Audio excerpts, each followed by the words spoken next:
So Michael Popok, the week ended with Donald Trump just defiling the Department of Justice building. He gave this horrific speech that was supposed to be about confiscating fentanyl, but then they brought in fake packages of fentanyl, and Donald Trump just started praising the January 6th insurrectionists, praising the corrupt federal judge Eileen Cannon, saying that all these different media companies were illegal, and just whining. We'll cover what went down there. Also, the Trump regime went to the United States Supreme Court on an emergency basis, seeking to stop the practice of federal judges issuing nationwide injunctions, something that the Trump and MAGAs utilize to derail former President Biden's agendas in many things like student loan forgiveness. Remember how they would always go to that Northern District judge in Texas and get him to block Biden initiatives?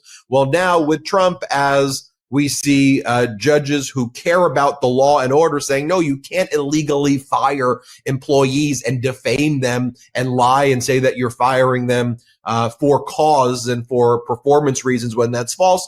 Trump's like, nah, I should be able to do that, and you can't issue nationwide injunctions. So this specific nationwide injunction relates to the issue of Donald Trump trying to overturn the constitutional right of birthright citizenship and the nationwide injunctions that blocked his ability to do that.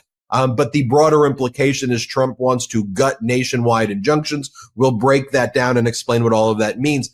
Also, it's believed that the Trump regime has either already or will be invoking the Alien Enemies Act of 1789, a wartime powers act that allows basically the president to declare even citizens and people like unlawful and threats based on a war.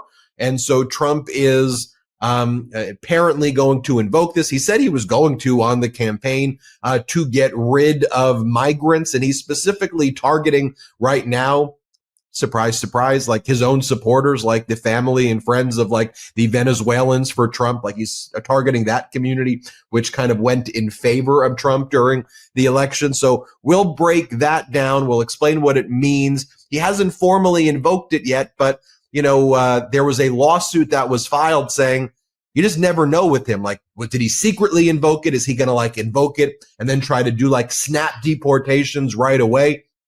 So a federal judge, Judge Boasberg in Washington, D.C., is dealing with that issue right now.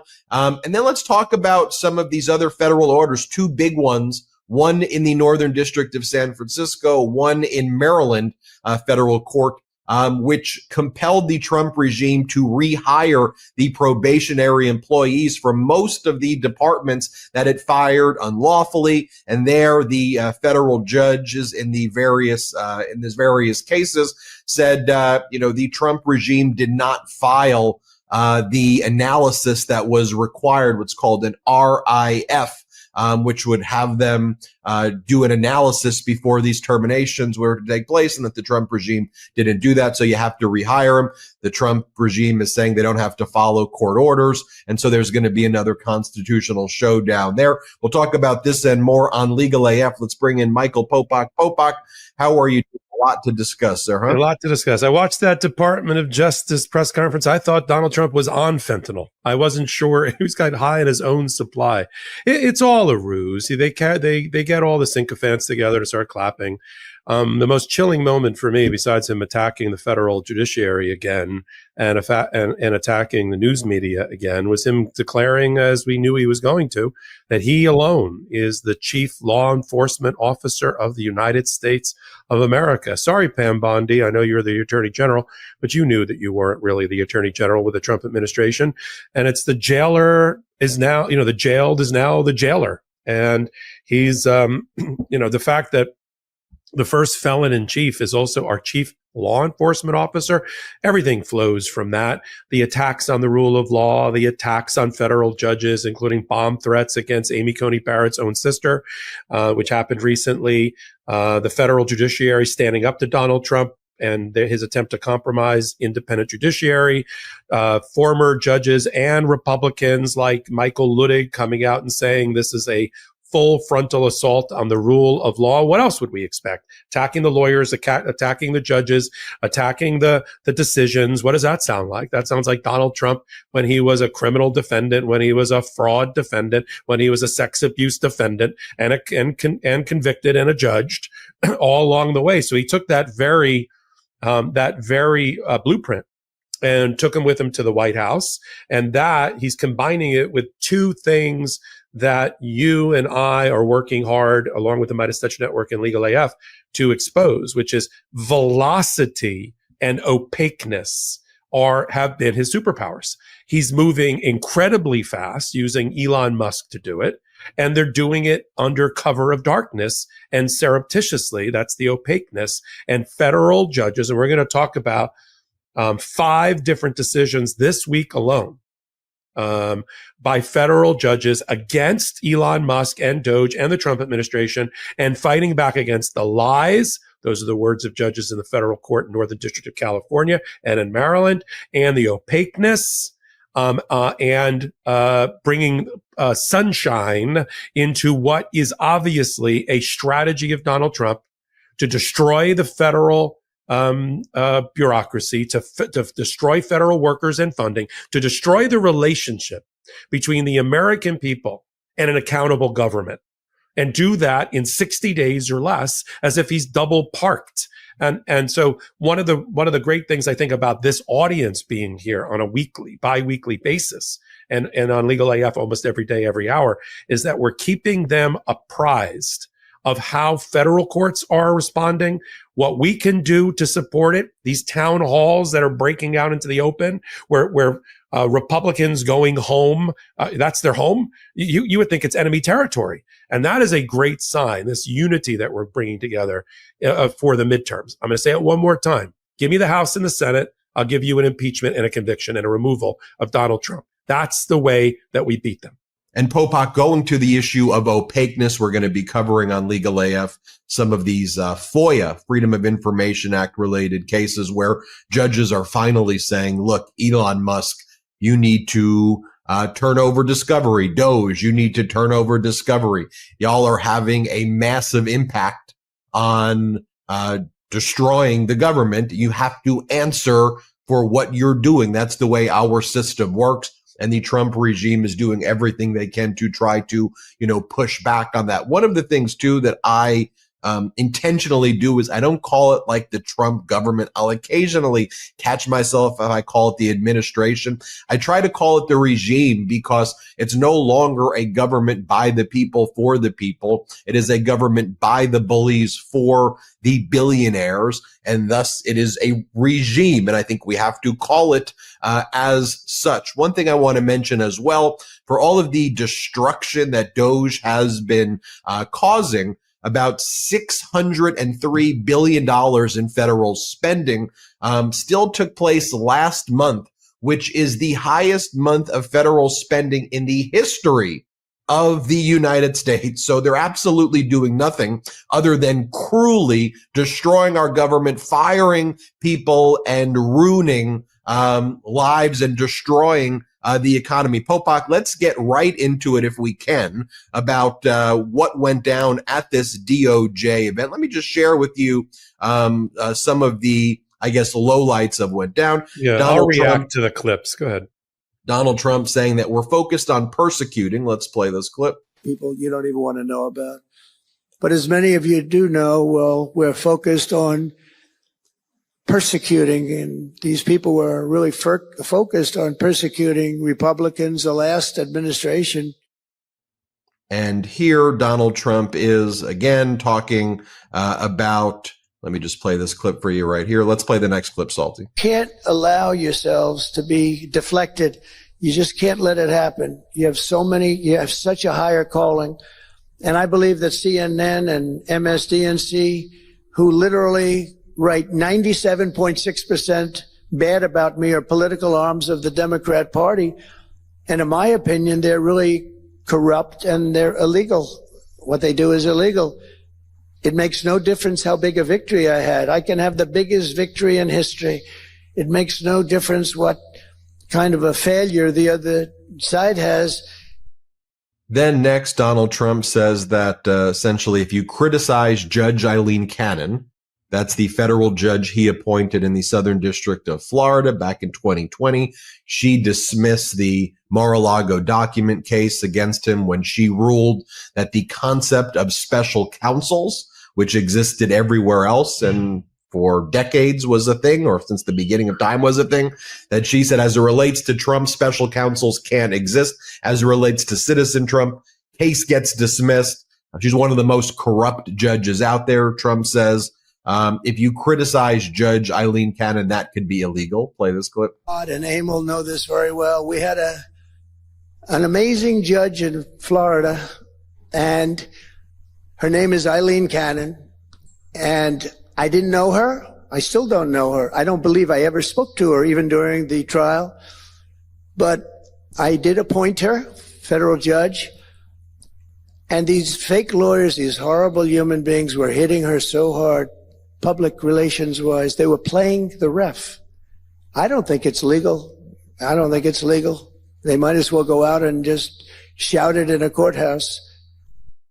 Then Michael Popok, Donald Trump says that the crowd that was there at the DOJ, do we have a photo of the crowd, Salty, just to see what this room looked like? Largest in history. Mm-hmm. So this is the crowd, just so everybody sees where he's speaking. And I will give the benefit of the doubt that those empty seats were all filled by the time he gave his speech. So just assume that room, which was, what would you say there, Popok? 250. 250 people. Yeah. Here's what Donald Trump said as he's speaking to the people at the DOJ. Let's play it. Well, thank you very much. Thank you. Thank you, Pam, very much. What a job you're doing. And it's a true honor to be with you today. This is a storied hall, if there ever was one. And based on the crowd, I think we broke the all-time record. Broke the all-time. What is he even talking about? And then finally, Popok, I'll get your reaction to it all. Yeah. He praises the January 6th insurrectionists with whom he created a musical called the J6 Anthem, who he has since pardoned the most violent of the violent insurrectionists. Here, play this. Please convict me. Don't say that. I pardoned hundreds of political prisoners who had been grossly mistreated. We removed the senior FBI officials who misdirected resources to send SWAT teams after grandmothers and J6 hostages. And it was. So he's at the Department of Justice attacking the FBI, praising the January 6th insurrectionists in that ballroom in front of the DOJ lawyers. A madman, a psychopath. One thing I'll just add before passing it to you, a Trump-appointed judge this past week, Judge Dabney Friedrich, she ruled against the Trump regime's attempt to try to extend the pardons to at least one individual, J6, a three-time convicted charge. Yeah. A gun charge. And the Trump regime is arguing these January 6ers should be pardoned basically for anything that even was somehow incidental to the investigation. If other crimes were found in connection with people, with the FBI looking into the January 6ers, they should be pardoned for that as well. And the judge said, I'm not going to do that. He can re-pardon them on those other issues, but that's not how I read this pardon. That was a Trump appointed judge. But Popok, that's some horrific stuff I just showcased. Yeah, and let's break it down a little bit there on all the lies that were told. Let's start with MSNDC, whatever the joke is he's trying to make there, and things are illegal. The 20 different people affiliated with Fox at the highest levels are in the Trump administration, including the head of our Pentagon, who came off the Fox and Friends weekend bench to be the head of the Pentagon in Pete Hegseth. So if there's ever been talk about gaslighting, if there's ever been a media organization that is a propaganda arm of an administration or a person, it's Fox News, it's Fox and Donald Trump. MSNBC and CNN and others and our independent media, we're just holding up our end of the bargain in a free and fair society to do commentary and analysis and fact gathering, which is exactly the role of the First Amendment and freedom of the press and free speech. Nobody, I assure you, MAGA or otherwise, wants to live in a country where there is no independent media. We've done plenty of shows and segments about corporate media being compromised because of the corporate nature of their ownership structure and why they're not holding up their end of the bargain, and why organizations like Midas Touch and Legal AF have stepped forward to fill that void. But for him, it's just, again, he's got, I talk about the pot calling the kettle black. He knows that has been a criticism of him and of Fox News forever. So he tries to deflect attention from that. On Eileen Cannon, again, that is one tip of the iceberg of a coordinated effort that's been going on with the Trump administration since they got into office, led by people like Elon Musk, who every time there is a decision against Trump and Elon Musk, and there's been over a dozen lawsuits and injunctions and temporary restraining orders and orders against him. There are 5 this week. There's 2 just Thursday. He comes out and says the same thing. He defames the federal judges and calls them corrupt without any proof whatsoever. He calls for their impeachment. He says they are lawless. He says they are out of control. And then right on cue, those federal judges get viciously, violently attacked in social media because of the effective doxing of them by Elon Musk. There's nothing corrupt about Judge Engelmeyer's decision a month and a half ago to stop DOGE from rummaging around our medical and financial information on Treasury Department servers. You may not agree with it, but it has jurisprudential gravamen, right? It has a gravitas. It has an underpinning of analysis. It has legal precedent behind it and a factual analysis. You may not agree with it, but to call the guy corrupt and to put it in context, in over 200 years of our republic, 15 judges total, 15 have been impeached, generally for bribery. Those things have happened. By contrast, we've had 5 federal judges die by assassinations and attacks in the last 30 years, and a state court judge that was just shot down just a year or 2 ago. They're playing with a dangerous fire to try to burn down the rule of law. It all stems from their belief, and we're seeing it on full display at the Department of Justice speech, their belief goes hand in glove of the unitary president, the imperial dictatorship president, right? And then they want to divide and conquer the judiciary. They don't want a unified judiciary. That's why when we get later in the show to nationwide universal injunctions, they love them when it was the Biden administration coming out of Texas. They hate them when it's coming out of the places where we filed our lawsuits, up and down New England, California, Maryland, DC, and then, nationwide injunctions. Then everybody's all up in arms about it. But because they don't want nationwide injunctions when the Democrats are opposing them and these public interest groups. They want us to have to file in 50 different states, in 50 different federal districts to obtain, while Donald Trump moves forward, like Patton rolling the tanks to destroy the rule of law. So that's out of the playbook of 2020, Project 2025. Destroy the judiciary, destroy nationwide injunctions, elevate the presidency above the other 2 branches in a power-drunk, mad attempt to tear apart brick by brick what makes our constitutional republic what it is. And I want to call out Donald Trump for a minute, because we don't do this enough. It's not the Democrat Party. It's the Democratic Party. That's the name. We've allowed them to try to steal our brand and steal our name. They're the Republicans. They're not the Republic Party. We're the Democratic Party. And by the way, there's a reason historically for that. So when he says a Democrat Party and this and that, right? Listen, he wants to make Eileen Cannon, God forbid, the next Supreme Court justice if there's an opening. He has the power to do that, subject to the confirmation of the Senate, But now you've got all these judges on the Democratic side who are ruling against Donald Trump. We're going to talk about 5 of them who have told media off the record, obviously, that they are afraid for their lives because of the attacks if they rule against Donald Trump. And if people don't think that's having an impact on the independence of the federal judiciary, think again. It is, but that is exactly what Donald Trump wants to do.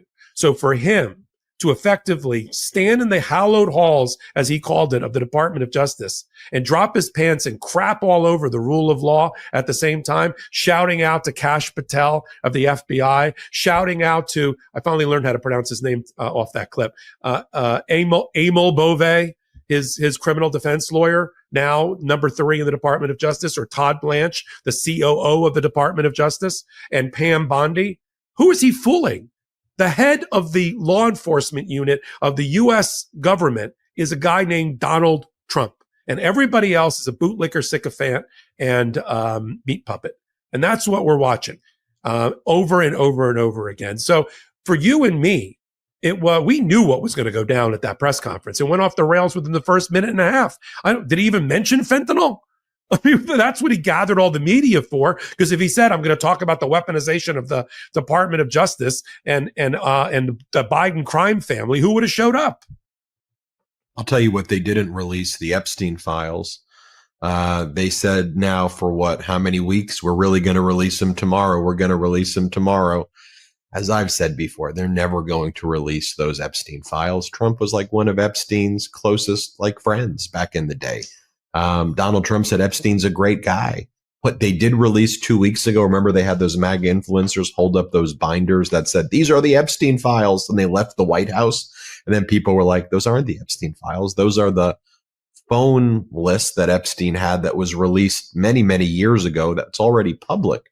And by the way, we know that Trump was on that list as well because Trump's name is on it because they were friends. We know what went down.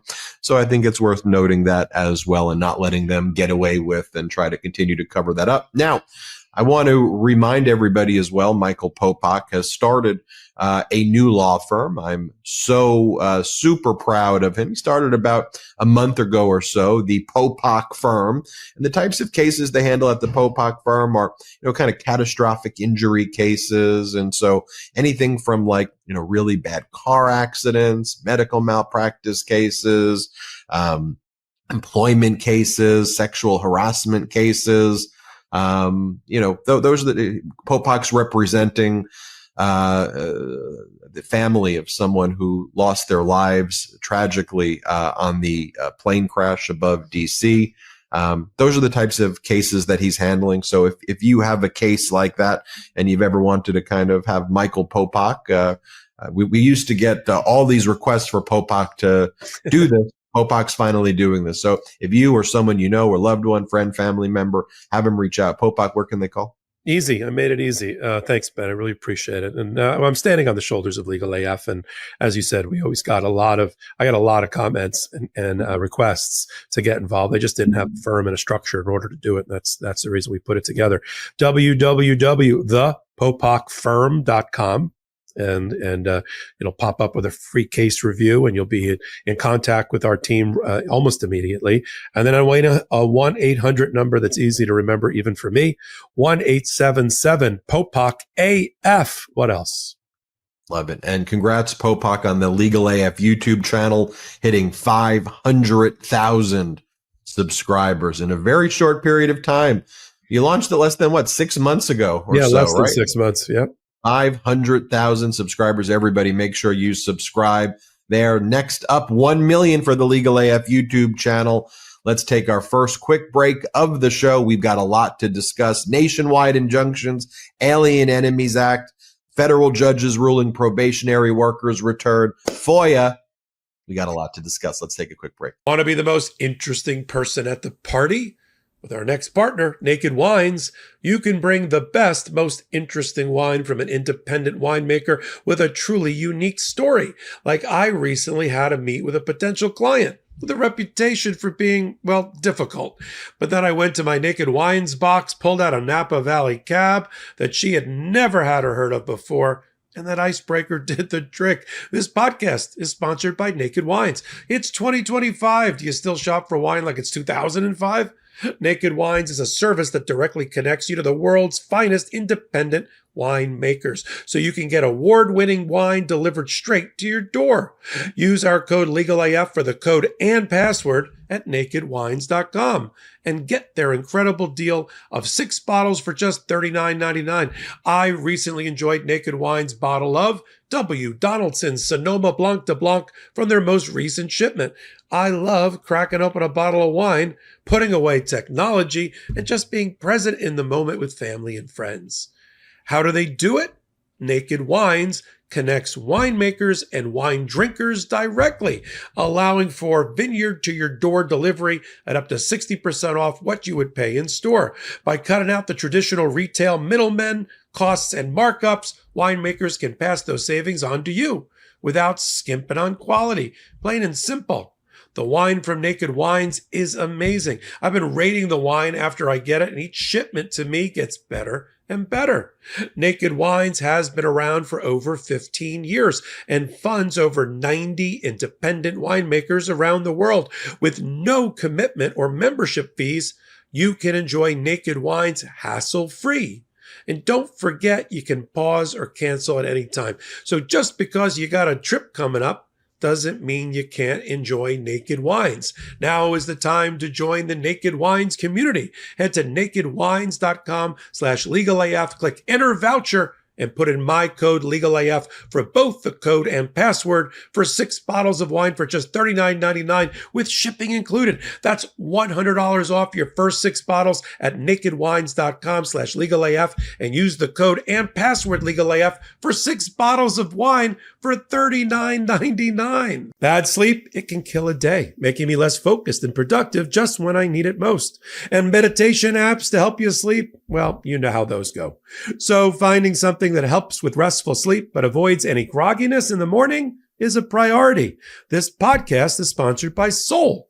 If you listen to this show, you've heard me rave about Sol's out-of-office gummies. Well, the team at Sol just launched their new Nightcap gummies, which are similar to their world-famous Sleepy gummies with one big difference. Nightcap gummies have 3 milligrams of THC for people who require something a little stronger to go to sleep. Like herbal tea and soft pajamas, the THC and melatonin in Sol's Nightcap gummies work together to promote deep, restorative sleep. How? Well, THC helps prepare your mind and body for bedtime, helping to reduce anxiety, stress, and pain, so you go to sleep faster and stay asleep longer. At the same time, melatonin signals to your body's internal clock that it's time to sleep, ultimately helping to regulate your sleep-wake cycle. And Sol's Nightcap gummies also contain CBN and CBD, so you sleep deeply and wake up without feeling groggy. Last but not least, Sol obviously made them absolutely delicious. Every bite is packed with blueberry lemonade to put the sweet and sweet dreams. Sol was founded 5 years ago by brother and sister duo Mike and Angie Lee. Mike, he's a former world-ranked professional boxer, and Angie is an author and professional speaker who had the desire to create natural alternatives to medication that tackle problems they deal with themselves, like sleeplessness, anxiety, focus, and pain. And that's not all Sol's got. Whether you're looking for a sleep aid, enhanced focus, or pain relief, Sol has all your wellness needs covered. Plus, all of Sol's products are grown right here in the USA, organically farmed and gluten-free. So tell poor, crappy sleep goodbye and good night. Head to getsol.com and use code LegalAF for 30% off your order. That's 30% off your order using code LegalAF. One last time, getsol.com and code LegalAF for 30% off. Welcome back to Legal AF. Thank you to our pro-democracy sponsors right there. We don't have outside investors here on Legal AF and on the Midas Touch Network, so it goes a long way, those pro-democracy sponsors. And the discount codes are in the description below. Shout out to Jordy for vetting those pro-democracy sponsors for us. Michael Popok, nationwide injunctions were the main tool that the right wing, that the Federalist Society, that the Heritage Foundation, that they used to try to derail former President Biden's agenda when he was doing things to try to help the people, whether it was expanding healthcare coverage, whether it was forgiving student loan debt, whether it was former President Biden trying to implement policies to make the border safer and to deal with the issues at every step of the way, what would the MAGAs do? They would pretty much go to the same judge in the Northern District of Texas, Amarillo Division, Judge Kazmarek, and they would go to this judge. They'd find some jurisdictional hook, and they'd try to get him to issue a nationwide injunction that he would issue, and it would hurt the people. It would then freeze everything when former President Biden was trying to implement things that actually helped people.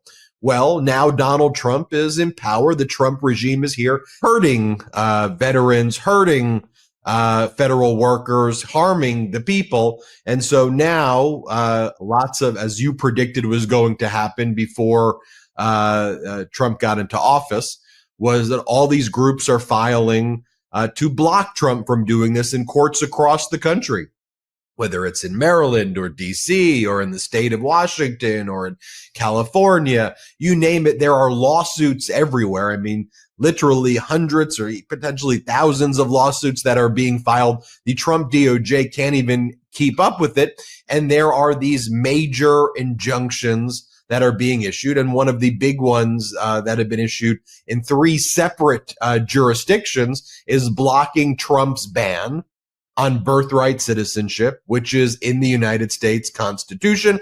Another big one is a nationwide injunction blocking Donald Trump from, continuing to engage in these, kind of reckless firings and ordering that people be returned to their jobs, these probationary employees. Take a look at what Caroline Levitt had to say on Fox. Here, play this clip. Judge has ruled that tens of thousands of fired federal workers must be reinstated immediately. Okay, Karen, how are you going to fight that? Well, let's talk about the absurdity of this, Stu. You have a single lower district court judge who ruled that all of these individuals need to be rehired, just usurping the executive authority of President Trump to fire federal workers. This cannot be allowed to happen. This ruling was unconstitutional. The White House and the Trump administration are prepared to fight back. So earlier this week on the birthright citizenship injunctions, Michael Popok, the Trump regime asked the Supreme Court to stop these district courts from issuing nationwide injunctions. Chief Justice Roberts set a schedule giving the individuals who brought this case until April 4th to respond. So, and then I think afterwards there'll be oral argument that will be set. So it's not like immediate per se. So what do you make of this, Popok? What's going on here? What's Trump's emergency request to the Supreme Court trying to do? Break it all down for us. Yeah. Birthright citizenship, 6 or 7 different cases, 3 main ones. Judges, starting with Judge Kaffanor in California. It was within 5 days of the administration. Finding it was blatantly unconstitutional to try to rip out birthright citizenship, which means you're born on U.S. soil. You are a U.S. citizen. Donald Trump's looking babies in the eye and saying, who's your mommy? Does she have temporary status, or is she here illegally? And if your dad's not U.S., this is my impression of Donald Trump talking to babies. I'm sorry, you're not a U.S. citizen, despite what the 14th Amendment says. Donald Trump has an argument. The Heritage Foundation has an argument that Donald Trump has adopted, and the Federalists, which is this language in the 14th Amendment that subject to the jurisdiction of the United States, the person born here, the baby, doesn't mean what it says. It means that if your mother is here temporarily or illegally and the father's not a U.S. citizen, then you're not subject to the jurisdiction, as if a baby makes that decision. That's why we don't deal with interviewing babies. We just say, you're born, where's your feet? Are your feet on U.S. soil? Then you are a U.S. citizen. Mexico does it that way. Canada does it that way. Other countries do it different ways. But that's what our Constitution says. Donald Trump actually had the balls to say in his filing with the United States Supreme Court that every president has gotten it wrong in the last 150 years or over 100 years, including his own presidency. Last I looked, he was the president a number of years ago, because they've misinterpreted that language to mean that somebody's temporary or illegal mom destroys their own U.S. citizenship. You may not like, if you're on the MAGA side, things like birth tourism, which is, women coming here and having babies in order to have them be U.S. citizens, or anchor babies. But then you got to have to change the U.S. Constitution.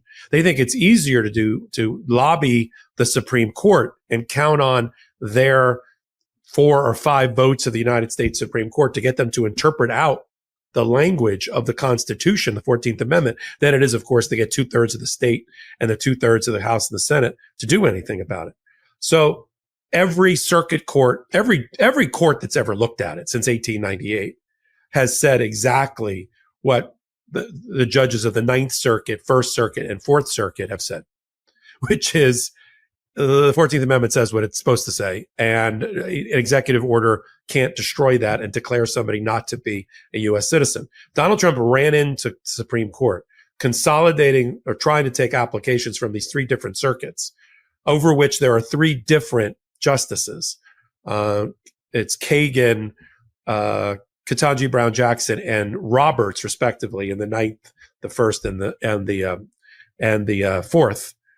And they could have all done the shadow docket thing, but the problem is you got 3 judges with 3 almost identical applications. So instead, they referred it over to the full group.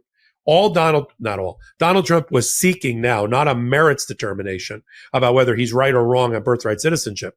He's looking to have the nationwide universal injunctions blocked while he litigates over the next 6 months to a year about whether he's right or wrong. Meaning every baby, if the Supreme Court had gone with this or is going to go with this, every baby born while they blocked it would not be a U.S. citizen, which is why the states have joined together, about 20 of them, along with affected people like pregnant women, to sue the Trump administration, because it's all going to burden the states when all these people are found not to be U.S. citizens and yet need welfare, health care, education, social services, and the like, which is why they are an injured party permitted to bring the case.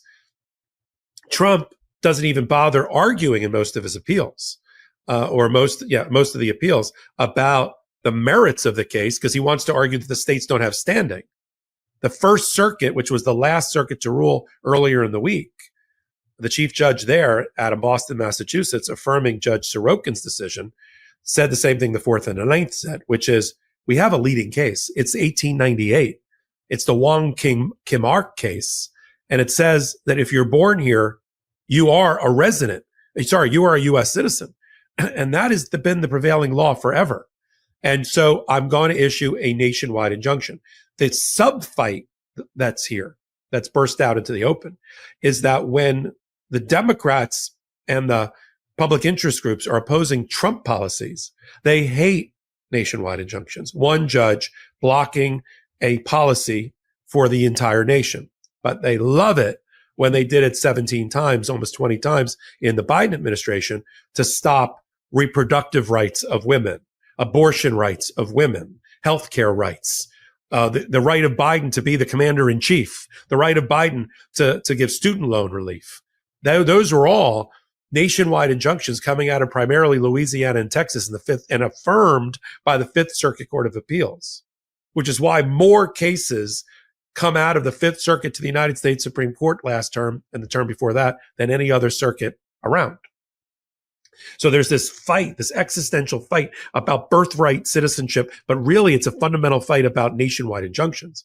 Because when, again, the Republicans are in power, they hate them. They want to divide and conquer the federal judiciary. They don't want a unitary judiciary. They don't want one nationwide injunction or overlapping nationwide injunctions. They want us to go run around and get 50 separate injunctions.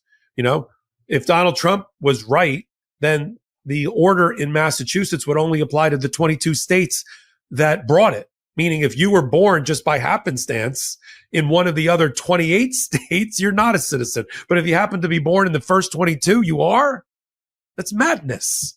And so there is a purpose and a reason why nationwide injunctions are the appropriate remedy or relief, even if it's not a quote unquote class action, because it's the only way, if it's a nationwide impact, a constitutional principle, the only way to stop it and to preserve the status quo is to balance it with a nationwide injunction. It's relatively simple. Now, there are some people in the United States Supreme Court that hate nationwide injunctions, Gorsuch in particular has written dissent after dissent, speech after speech, interview after interview, lamenting nationwide injunctions.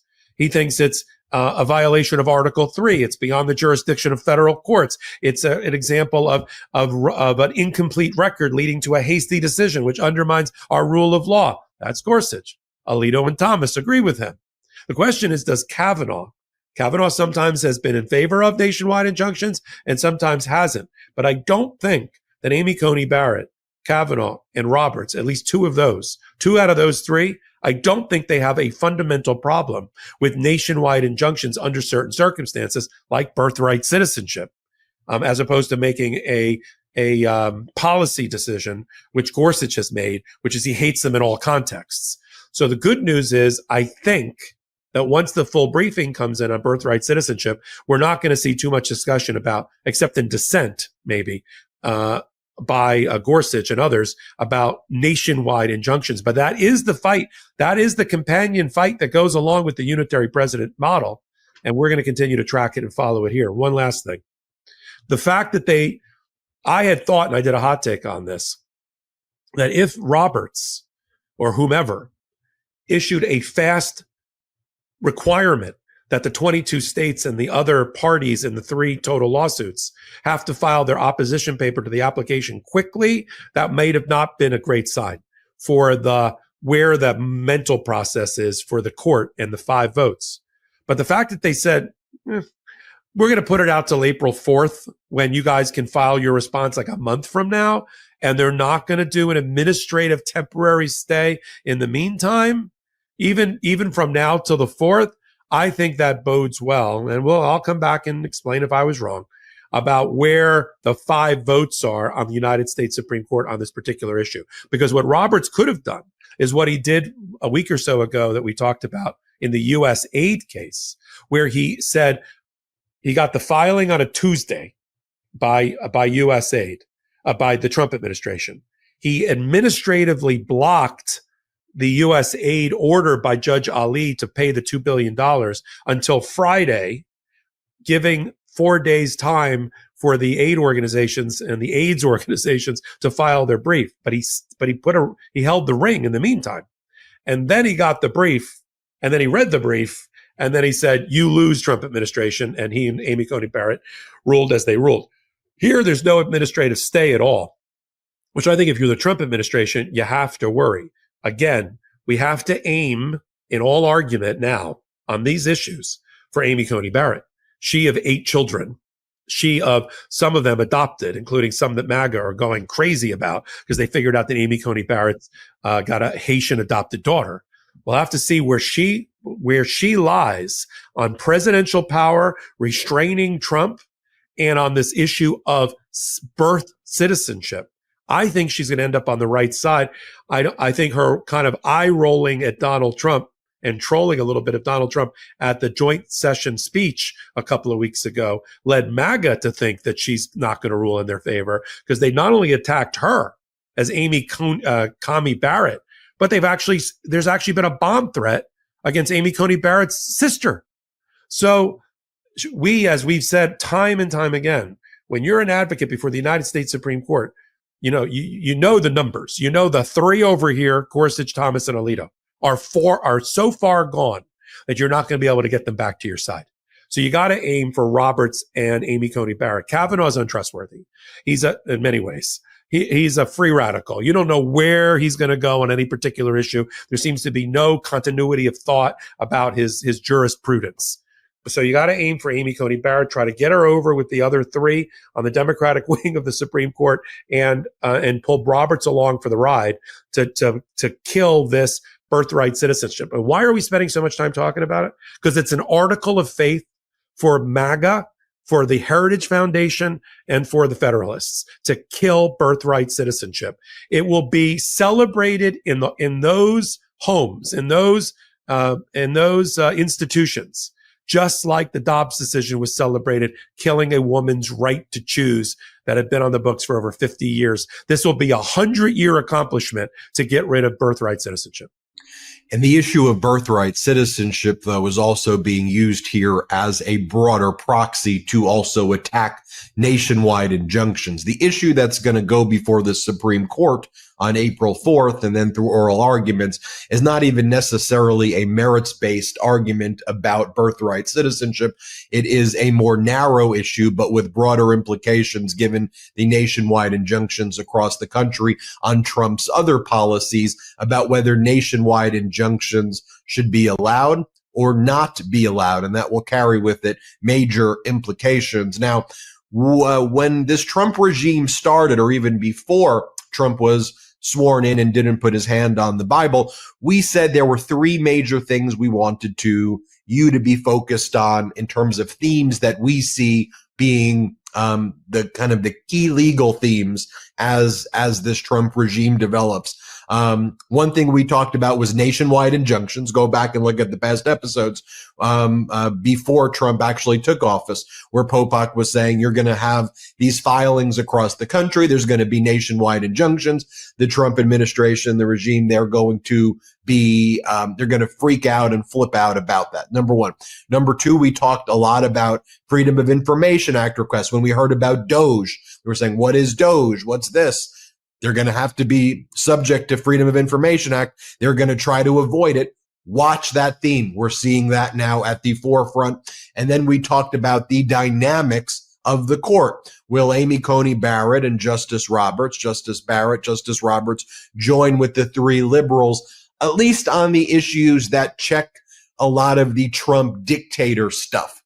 You know, they may do some other horrible rulings, but on the real dictator stuff, is that where they stand up? And one of the things that we looked at, if you remember back in December, was Justice Roberts' annual report, where he gave certain warnings that seemed to be warnings to Trump that Trump didn't heed. And then so we predicted this kind of, this moment where you would see potentially a 5-4 standing up to Trump on the dictator-ish kind of the dictator type stuff. So we'll see if that's developing. Speaking of the dictator type stuff, I want to talk about the Alien Enemies Act of 1798. We'll talk about that. That also has an issue of nationwide injunctions. We should talk about FOIA, Freedom of Information Act requests, and also another issue about nationwide injunctions relating to probationary employees. Let's take our last quick break of the show. I want to remind everybody about Michael Popok's new law firm. I'm so proud of you, Popok. I know it was a big risk to start your own law firm. You were getting so many requests from people who watch this show, people who suffer from or have family members or new people who were in bad car accidents and catastrophic injuries, people who were victims of sexual assault or sexual harassment or wrongful termination or medical malpractice. And they were looking for help and you didn't have a vehicle to do it. Now you do. So if you have those types of cases or you know people, specifically the catastrophic injury cases, all injuries are significant. I don't want to downplay it just in terms of what Popok's handling. Popok's picked up some like big truck accident cases and wrongful death cases. Those are the types of cases Popok handles. Where can they find you, Popok? Yeah, 1-877-POPOK-AF, and also the website, thepopokfirm.com. I mean, the reality is, Ben, that what we do here every day on the Midas Touch and Legal AF on the intersection of law and politics is so important. It touches so many lives, but there's so many great lawyers that are already obtaining these nationwide injunctions, these public interest groups, these attorneys general. The other aspect of law and court that touches everybody's lives, unfortunately, are these catastrophic injury, death cases that we just outlined. And so that's the place where I felt I could be of most use and most service. So that's how that firm got formed. Let's take our last quick break of the show. Please make sure you hit subscribe here and also check out Michael Popok's YouTube channel, the Legal AF YouTube channel. We'll be right back. Delete Me makes it easy, quick, and safe to remove your personal data online at a time when surveillance and data breaches are common enough to make everyone vulnerable. Delete Me does all the hard work of wiping you and your family's personal information from data broker websites. Delete Me knows your privacy is worth protecting. Sign up and provide Delete Me with exactly what information you want deleted deleted, and their experts take it from there. Delete Me isn't just a one-time service. Delete Me is always working for you, constantly monitoring and removing the personal information you don't want on the internet. As a well-known podcast anchor who's active on YouTube about every hour, privacy when I turn off the mic and camera is really important to me, especially to help protect my loved ones against bad people who try to hurt you through identity theft and harassment. Have you ever been a victim of identity theft, harassment, doxing? If you haven't, you probably know someone who has. Delete Me can help. Take control of your data and keep your private life private by signing up for Delete Me. Now at a special discount for our listeners. Today, get 20% off your Delete Me plan by texting LEGAL, L-E-G-A-L, to 64000. The only way to get 20% off is to text LEGAL to 64,000. That's LEGAL to 64,000. Message and data rates may apply. Long work weeks and busy weekends, month after month, they can leave you feeling and looking depleted. Prolon's program takes the guesswork out and equips you with a science-backed plan, making it a key tool for your health journey. Prolon's fasting mimicking diet is a revolutionary plant-based nutrition program that nourishes the body while making cells believe they're fasting. Researched and developed for decades at USC's Longevity Institute and backed by leading U.S. medical centers, Prolon helps support healthy blood sugar, enhanced skin appearance, fat loss, and improved energy and focus post-fast. It all starts with their 5-day program. Snacks, soups, and beverages designed to keep your body in a fasting state. No guesswork or planning required. 3 consecutive cycles of Prolon have been shown to reduce your biological age score by an average of 2.5 years and your waist circumference by 1.5 inches. Look, when I'm craving a real reset, Prolon is the only nutrition program that works for me. It's convenient, backed by Nobel-winning science, and it works. To help you kickstart a health plan that truly works, Prolon is offering Legal AF by Midas Touch listeners 15% off site-wide plus a $40 bonus gift when you subscribe to their 5-day nutrition program. Just visit prolonlife.com/legalaf. That's prolonlife.com/legalaf to claim your 15% discount and your bonus gift. prolonlife.com/legalaf. Welcome back to Legal AF. Special shout out to our pro-democracy sponsors. We don't have outside investors, so that goes a long way to help. All right, Popok, and the discount codes are in the description below. Michael Popok, let's talk about Alien Enemies Act of 1798. Look, during the campaign, Trump said he wanted to invoke this Wartime Powers Act. You have to invoke it. You can't just silently utilize it, and there has to be a war. It's why Donald Trump uses the language of invasion, that we're under attack, that there's an invasion taking place, because he wants to seize wartime powers that were used, for example, in World War II, to put Japanese people in concentration camps. And the invocation of the Aliens Enemies Act does not have a good history. It's always concentration camps, torture, and treating other people horribly, awfully, dehumanizing. Here's what just Trump said. I could show you 100 clips like this. I'll show you this clip right here. To expedite removals of Tren Aragua and other savage gangs, I will invoke the Alien Enemies Act of 1798. Can you believe that?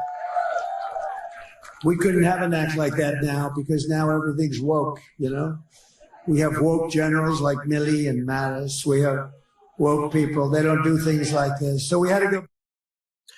So if you notice the trend that he does, he then attacks our military the way in the earlier clips we showed you when he was in the Department of Justice. He attacked the FBI and praised the January 6th insurrectionists. But Michael Popok, this is now becoming the subject of nationwide injunctions to block him from invoking the Alien Enemies Act. He hadn't formally invoked it, at least as of us shooting this right now. He hasn't invoked it yet, but the ACLU and a lot of other legal groups who are bringing actions in Washington, D.C. and eventually, kind of elsewhere are saying, look, what we hear is that they're about to do it, and they want to do it like instantaneously, where they're going to do it and then immediately use it to get rid of, all the Venezuelans and Cubans and Mexicans and other Latinos and a lot of people who supported Trump.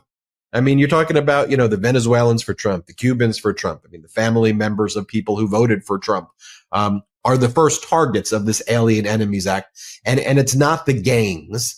We all agree, let's be clear, that the gangs need to go. They need to be prosecuted. No one supports the gangs and the crimes. But even like when Donald Trump was saying that he was sending people to Guantanamo Bay, spent tens of millions of dollars for actually moving people to Guantanamo Bay, like 180 people or so, or 190 people, then hundreds of millions of dollars potentially on all of the PR and all of like the government, all of the propaganda surrounding it. And then they didn't have the supplies there, and they weren't gang members. They were like nonviolent migrants who were just there for show, and then they moved them to Louisiana, and then they shut down the Guantanamo Bay. So now they're going Alien Enemies Act. We know that they're just not just targeting the bad guys. The bad guys have always been targeted, whether it was Biden or George W. Bush or Obama. The bad guys always get targeted. But here's the Alien Enemies Act, nationwide injunction issues. And he's also claiming wartime powers. And, the issue here, one of the things that I guess the game of chicken, right, Popok, is the Trump regime's going to be like, well, we haven't invoked it yet. So you can't get an injunction without the invocation. But it's also the game of chicken, or the chicken before the egg. You said you're going to do it. We know you're going to do it. You have the plan, and we need to get ahead of it. So that's what's going on, Popok, with Alien Enemies Act. Maybe talk about that, Popok, and then pivot to probationary employees. Okay, well, the Alien Sedition Act, you have to have an act of war declared, unless it's an imminent attack. I don't know how this slow-rolling immigration problem that we've had for 50 years, which accumulated 11 million people here undocumented, constitutes an enemy attack from within, or an imminent enemy attack from within. The only 3 times that a president has ever invoked the Alien Enemies Act or the Alien Sedition Act was the War of 1812, World War I, and World War II. And as you said, usually it's a black stain on our democracy, like when we gathered up Japanese American citizens and put them in concentration camps that we called euphemistically internment camps after the Pearl Harbor attack, led to even Supreme Courts at that time were like, FDR, you went too far. And you generally have to have at some point a war declared. Donald Trump may be able to get this MAGA puppy, spineless puppy of a Congress to do a lot of things and a lot of tricks. I'm not sure it's going to be able to get it to declare a war and what is the war? I'm sorry. Venezuela is the theory. Venezuela, Mexico, Cuba, fill in the blank, is sending people here by state government operation in order to wage a war from within America. That's how the border crisis happened. That's how the 11 million people got here.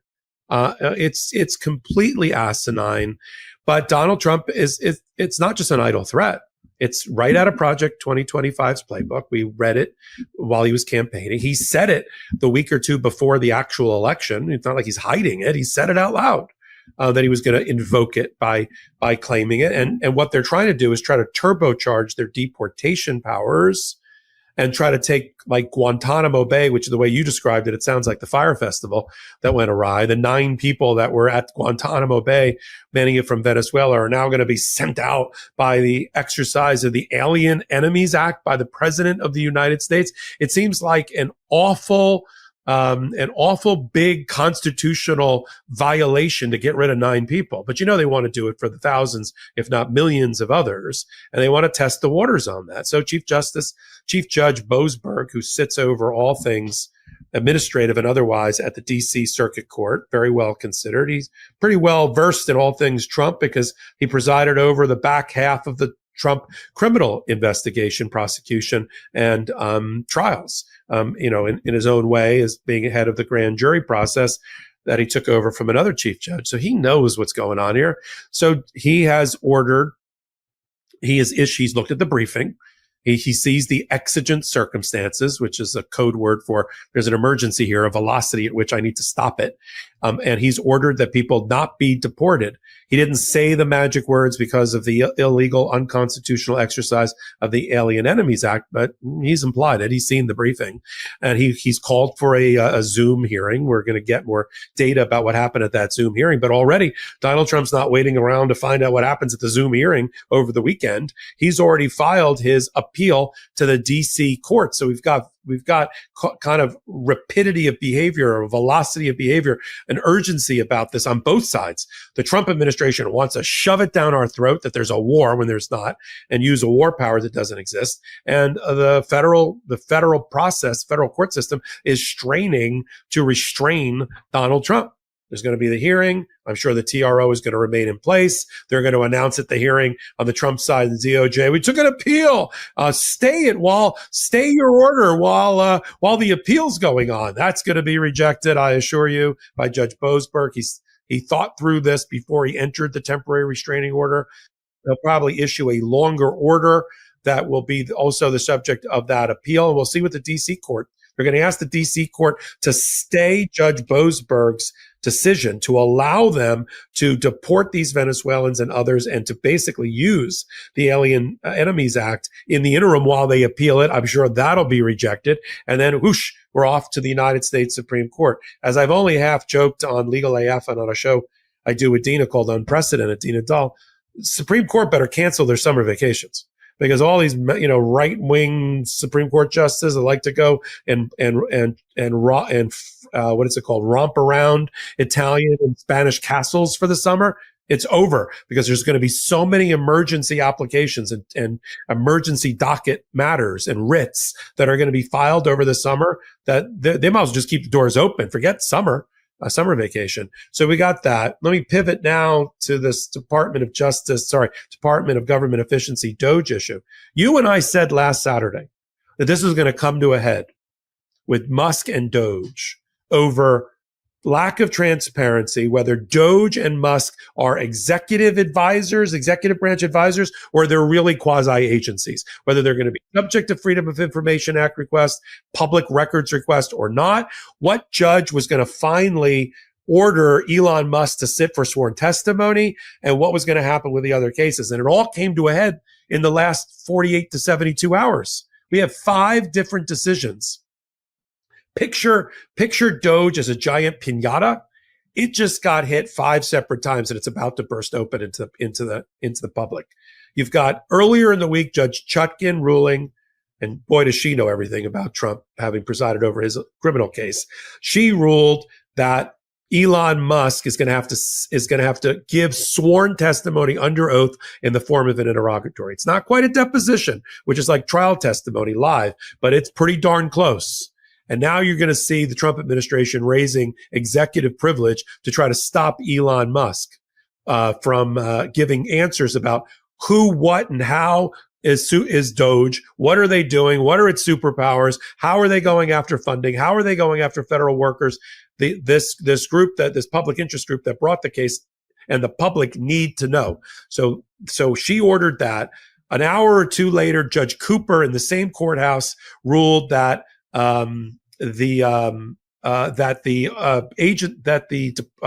of Government Efficiency Services is effectively a quasi-government agency subject to FOIA, the Freedom of Information Act request, and therefore they have to produce all those documents. So you've got those 2 orders back to back, and then within hours of each other on Thursday, you got Judge Alsup, a senior judge in the Northern District of California, and then you have Judge Bredar in Maryland, who for different approaches came to the same conclusion. One, the Trump administration is lying in the courtroom, and the Department of Justice is lying in the courtroom about why they're firing these people, claiming it's for performance, which is impossible.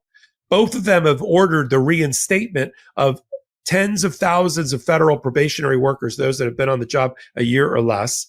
Bredar said it's got to be by Monday at 1:00. And then you have, right? And so you got those 2. One did it under an analysis that this was, which is true, an improper, quote, reduction in force. We call it a RIF that didn't give the states enough notice time to prepare for all of the tens of thousands of unemployed federal workers falling on the state unemployment benefits line. And you have to give them notice so they can make the rapid response and change and reallocate resources and go to the federal government for money. What does he think is going to happen to these 40, 50,000 paycheck holders, consumers, and voters when they're dumped out of their jobs? So he did it on a RIF and ordered the reinstatement for a few weeks while the briefing goes on. Judge Alsop said out loud, it's a sad state of affairs when the government is coming into my courtroom and lying about the firing.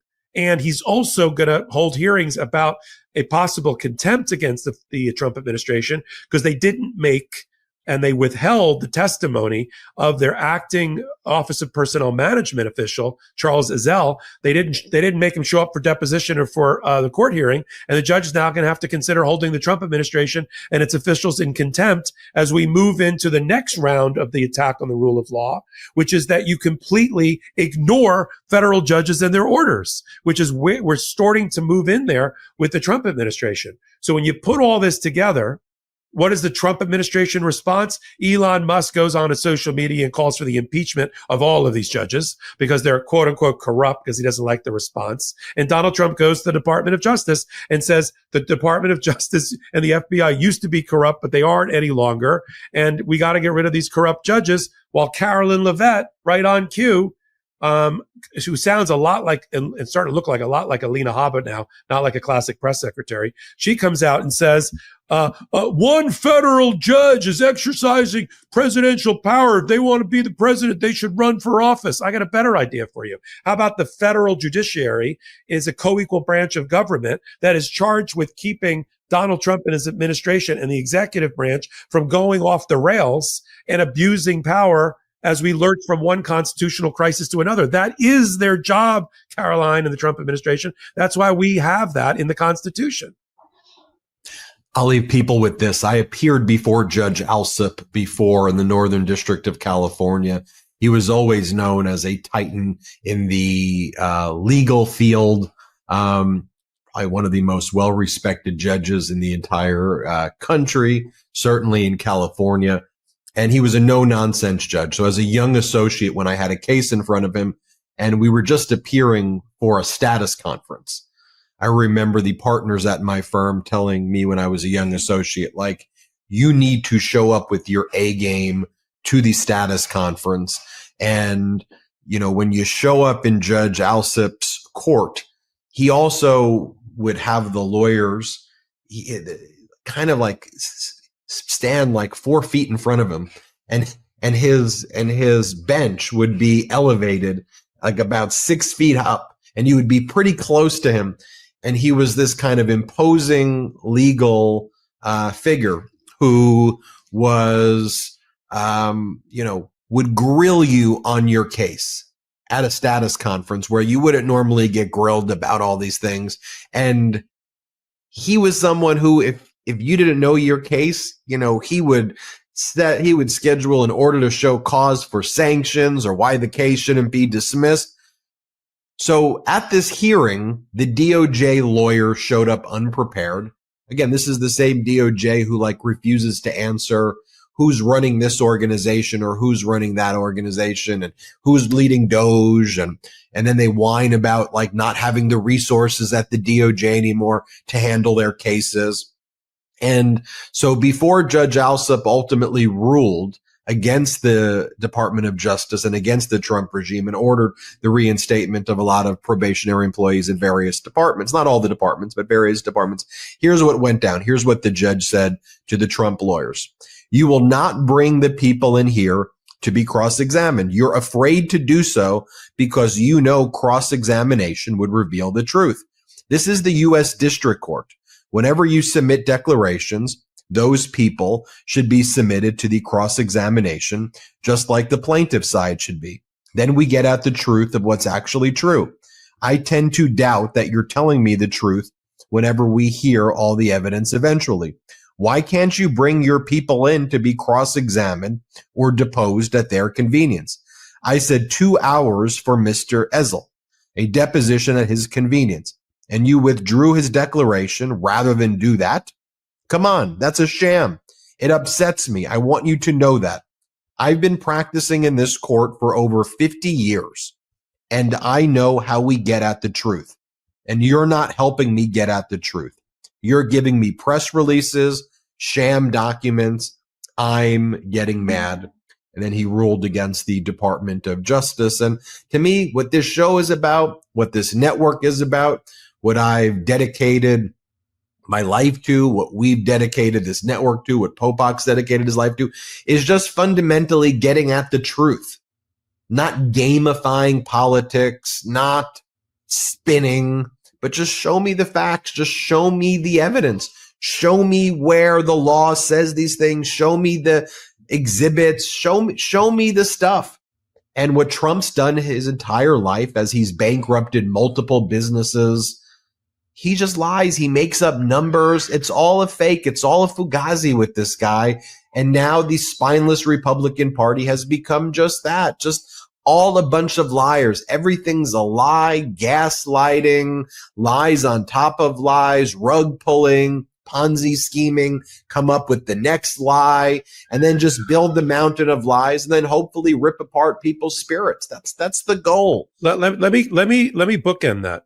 Judge Reyes earlier in the week in D.C. ripped a new one, that's a legal term, for the Pete Hegseth and the Department of Justice, the lawyer in particular, who she found to be not prepared. See the theme here? Not prepared, ill prepared, didn't know the facts, didn't know the studies upon which the Pentagon was basing his transgender policy on. And the judge had done her own research and then decided to toy a little bit in a cat and mouse with an ill-prepared, underprepared, lack of credibility Department of Justice personnel. The very Department of Justice that Donald Trump just applauded and said, we're in the proud halls of this honored institution that he's completely eviscerated and ripped any kind of professionalism out of, trotting out lawyers who purposefully, I'll say it out loud, who purposefully, on purpose, don't prepare so they can have some sort of plausible deniability to be able to answer the questions of federal judges. Like you and I would never go into a courtroom not knowing our facts, our law. I've told my trial teams, there's no one in that courtroom who's going to know the law and the facts better than us. Somebody may know it as well, but nobody's going to know it better than us. And that's how I succeeded in my career, and you too. But they purposely go in there. I'll give you an example. She said to this lawyer for the Department of Justice on the transgender issue with Pete Hegseth, she's about to issue her ruling, Judge Reyes. She said, you talk a lot about the amount of money that the Pentagon has spent for people for gender affirming care of some sort. Do you know how much money has been spent on that in the last 10 years? He said, I don't know. She said it's $51 million in 10 years. He says, well, I didn't know that. She said, do you know how much money has been spent on Viagra just this past year for our troops? And he said, I don't know. She said it's $42 million per year. Sounds like that's a bigger problem than the problem you've come into my court with, right, son? And they go, But this is on purpose. They're trotting out these young lawyers who have no file under their arm, who don't research the facts, and they're sending them out to the lions. And federal judges are saying, as you just saw with Judge Alsop, are saying, you come into my courtroom prepared. You bring in you got affidavits, you get these people ready for deposition and for testimony. This is what we're seeing is the pushback and the shove back by the federal judiciary.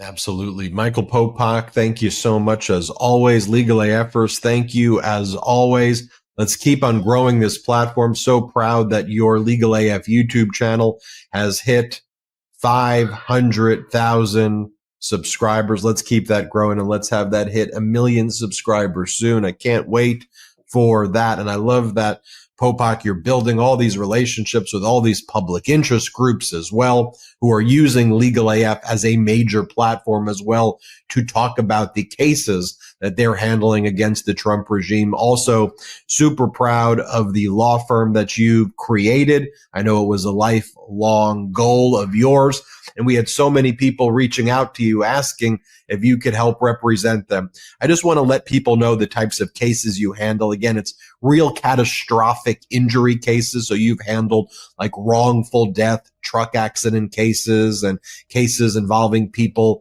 you know, horrific stuff, losing limbs, paraplegics, people who have had kind of massive and major surgeries. And so those are the cases that you're able to have the bandwidth to take.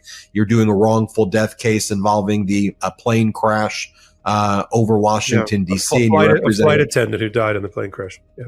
And so you're doing great work, Popok. And for anyone who has cases like that, or wrongful termination, medical malpractice cases, sexual harassment cases, go reach out to Popok. Where can they reach out to you? Yeah, it really is the intersection of law and life. It's Popok, the Popok firm.com. That's the website. Made it easy. And I made it easy on the 1-800 number, 1-877-POPOK-AF. Yeah, reach out now. I saw a lot of people during the show reaching out.